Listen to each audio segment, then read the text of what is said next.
Hello, I'm Alicja Baczyńska, and my guest today is Marta Dymek, author of a vegan blog called Jadłonomia, named the culinary blog of the year of 2013. She's also the author of a book just released in Poland, also released under the title Jadłonomia, which can be translated as Foodonomy, which we will talk about. Probably, yes. In a moment.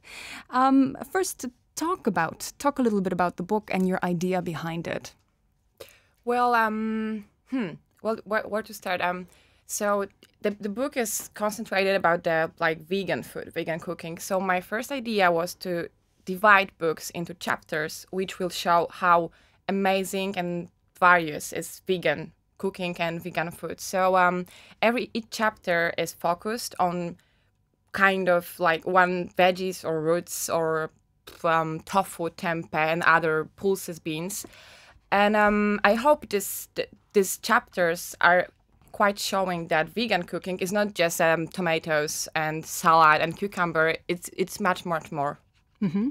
And what is interesting to note is that this is not a compilation of recipes that have been sitting in your drawer for years, nor is it a compilation of recipes from your blog. How much experimentation, how much work, how many months of trial and error did this book involve?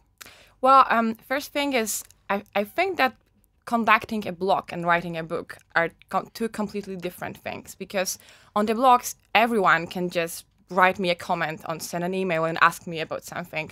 So I thought that book should have different recipes because paper is a different medium. Let's put it in this word. So I created 100 brand new recipes for this book, and I was working on them for half a year, so 6 months. And every day, every night, I was just cooking, trying new things, combinations, techniques, spices to create new, delicious, plant-based recipes. And how many great discoveries have you encountered along the way? Any moments of epiphany, like combinations of flavors or ingredients? Well, a lot, but I also had some, I had a lot of new experiments which were very, very tasty and amazing, but not every recipe was a success for a first time. So basically every recipe for this book I was cooking 3 or 4 or 5 times to develop this flavor which I had in my mind. Mm-hmm. Meat eaters have a tendency to think that vegan cooking is bland, that it lacks variety, and that it's only greens on your plate. But you challenge this notion. But I'm thinking, what kind of a recipe, what kind of a dish would you suggest to the sworn meat eaters from your book? Mm-hmm. That's a tough question. I think maybe the vegan burgers, because it's like obvious thing which might just like meat eaters. But I think every vegan recipe might be as tasty as traditional dishes. It's all about spices, flavors, and also umami, which is the 5th flavor. And it's very often described as a meat flavor, very salty, very fat, very full. So sometimes when someone is trying vegetarian or vegan recipes for the first time, they feel the lack of this umami flavor. But you can create dishes, even vegan ones, around this taste and show that eating vegan might be as exciting as eating traditional way. Mm-hmm. But meat eaters might now be asking themselves, but what about the staple ingredients that are so typical to Polish cuisine, and not only, and that would be eggs, milk, butter, sour cream. How do you replace these ingredients without letting the dishes fall apart? I don't like the idea of just, I don't think about vegan cooking as just replacement of something. I think it's a brand new way of thinking about cooking dishes, combining different ingredients. So you say Polish ingredients are milk and eggs and meat. And for me, beetroot, sauerkraut, and other spices are typical Polish things. And so I try to build my recipes around this milestone, very important Polish flavors, but I don't think this notion that only pierogi and sausage are important dishes in Poland. Coming back to the discoveries, I wanted to say that in your book I discovered some really interesting combinations of flavors, and that would be a beetroot carpaccio with blackberries, or another one. I don't remember what dish it was, but it was a combination of pear and parsley. Do you remember what that was? I think you mean the parsley root and pear soup. That might be this one. And the carpaccio, yes. How do you draw inspiration? Where do you draw inspiration from? Well, usually I just go to the market and I just touch veggies, smell them. I really appreciate the contact with food, because then you can feel it, taste it, see what's in season right now. And once you go to the market, you can just buy whatever you like, and then I go back home and just try to combine all these things together. But the carpaccio and blackberries is a funny story, because this recipe is from my friend. He just went to some party and someone made it, and he was so excited for half a year just talking about these two ingredients. So I finally tried it and I agreed. It was very, very amazing. Let's talk about your history with vegetarianism. You started off in high school. Do you remember that moment of that decision and your motivation behind it? Well, motivation was quite easy, because I was a child who never liked meat. I was this one who hated sausages and schabowy and pierogi with meat and all this stuff. So when I met a vegetarian in my class, I was very, very surprised that there are people who are not eating meat. So for the first time, I know that's my way to go.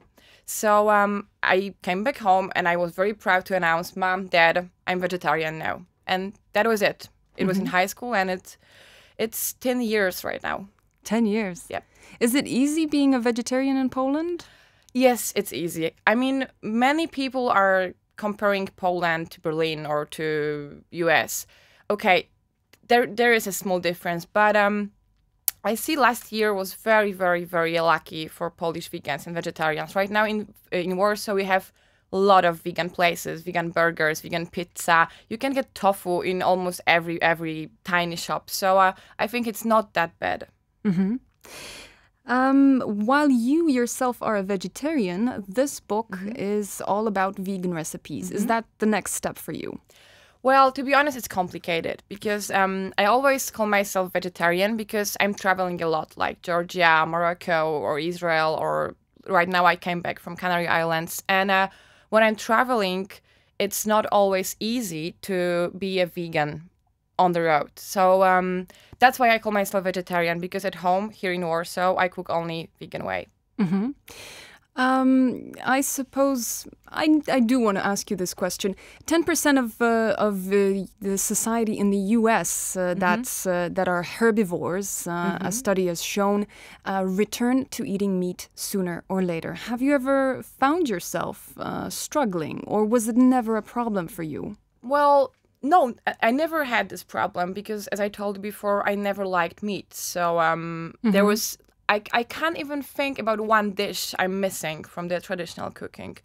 But I know some people who loved traditional Polish fat meaty cuisine, and sometimes they miss something. But I think it's the matter of the flavors and memories. For example, my dad turned vegetarian 2 years ago, and he was missing smallets, which is just a spread made of fat and spices. So I made smallets based on beans, but using same or similar spices. So the flavor, once you smell it, you had the same memories in your head. And I think that's very important in vegetarian and vegan cooking. You just have to look for the flavors you liked before you turned vegetarian and just find them back. And interestingly enough, there's also a vegan version of scrambled eggs. Yes, it's scrambled tofu, of course. Well, yeah, it's very easy, and it's, as far as I know, it's very popular in United States. But basically, you just scramble tofu and fry it, which is amazing because scrambled eggs are very quick. It's a very quick breakfast, especially in a weekend when you want to eat something hearty but also quick. That's the way to go. And scrambled tofu, it's the same method, but you just use tofu. And you also get this eggy flavor and smell. Yes, there are two very important ingredients, which is yeast flakes and black salt. The first one gives the scrambled tofu cheesy umami flavor, and the second one, the black salt, gives a very eggy smell and taste. Coming back to statistics, this time from Poland, Sebos survey has shown that more and more people in Poland are turning to plant-based diets. And over the past 4 years, the annual meat consumption dropped by some 8%, which is quite a lot. And even a couple of years ago, there was a special campaign launched by the meat industry promoting the consumption of meat. So things are changing. But I'm wondering, do you think that veganism stands a chance of becoming mainstream in Poland, in a meat-eating nation? Of course, yes.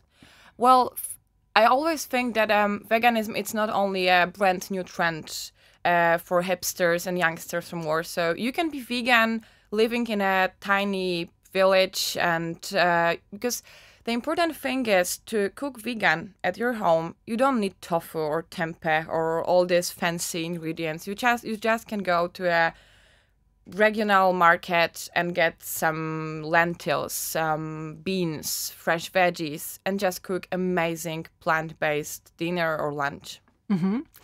And I'm curious, have you have you been approached yourself with the offer of hosting a cook show? Because celebrity chefs and cook shows are all the rage. So I'm thinking that this could be another great platform for promoting veganism to a wider audience. Well, I would like to have such proposition. I didn't have it yet, but I'm sometimes cooking in a breakfast television, promoting vegan cooking and preparing dishes from my blog.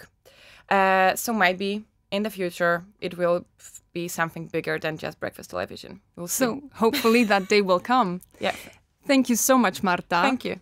Marta Dymek, their blogger and author of a vegan cookbook, Jadłonomia, Foodonomy. Thanks so much. Thank you.